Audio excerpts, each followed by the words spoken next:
मैंने बहुत सारे लोगों से सुना है कि जो भगवान होते हैं वो गरीबों में होते हैं। जी।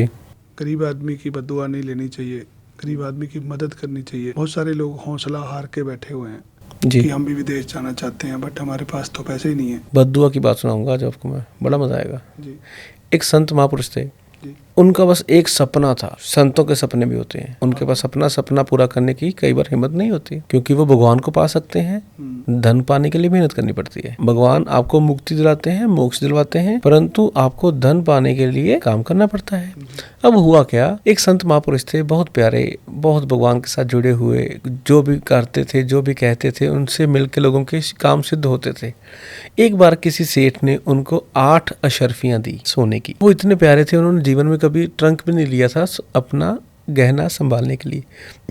उनके पास हाथ में छड़ी होती थी, उन्होंने उस छड़ी को खोखला कर लिया, उस 8 अशर्फियां उसके अंदर डाल ली, छड़ी में डाल दी, छड़ी के अंदर संभाल के ऊपर से उसको बांध दिया। उनका एक सपना था जो उन 8 अशर्फियों से पूरा हो सकता था। उनका सपना क्या था कि मैं वृंदावन जाकर साधुओं को लंगर कराऊंगा। बस एक ही सपना था, साधु के सपने भी साधु जैसे। उन्होंने क्या किया, वो छड़ी ली, उठाई और वो वृंदावन के लिए पैदल चल पड़े रास्ते में। अब रास्ते में किसी शहर में वो रुके, किसी गांव में रुके, तो अब संतों का क्या होता है कि हर गांव में, जिस भी गांव में जाते हैं तो वहां पे लोगों से पूछते हैं कि क्या यहाँ पर भगवान के कुछ सेवक हैं, अगर सेवक हैं तो मैं उनके घर से ही लंगर पानी खाऊंगा, हाँ भिक्षा ले लूंगा, भिक्षा वहीं से लूंगा। वो वहां पर गए, उन्होंने वहां पर उनसे लंगर पानी खाया, तो बहुत से अच्छे से खाया और उनको नींद आ गई। अब नींद आ गई तो उन्होंने छड़ी साइड पे रखी, सो गए। अब वह जो व्यक्ति जिसके घर पे उन्होंने खाना खाया, उसके मन में कुछ लालच आया कि ये कपड़ा क्यों बांधा हुआ छड़ी के ऊपर। उस व्यक्ति ने वो कपड़ा खोला, अंदर सोने की अशर्फियां। अब उसने सारी अशर्फियां निकाल के उसी वजन के हिसाब से उतने 8 पत्थर डाल दिए और कपड़ा फिर से बांध दिया।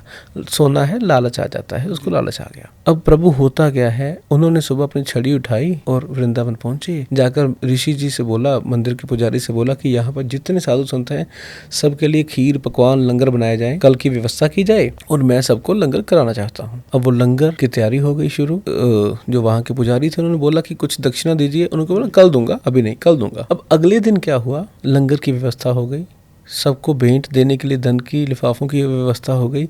उसके लिए धन चाहिए था। जैसे ही साधु ने कपड़ा खोला, उसमें अशर्फियां नहीं थी, उसमें कंकर थे। तो इतने परेशान हुए, उनकी क्या निकली, बद्दुआ। उन्होंने बद्दुआ दी नहीं, वो गए यमुना में जाकर वो कूद के मर गए। और उन्होंने उसी 1 साल के अंदर जन्म लिया सेठ के घर पे। सेठ के घर पे जन्म लिया, एक ऐसा बच्चा पैदा हुआ वहां पर जिसको सिर्फ बीमारियां ही बीमारियां हैं। सेठ का सब कुछ उस बच्चे को बिकाने में लग गया।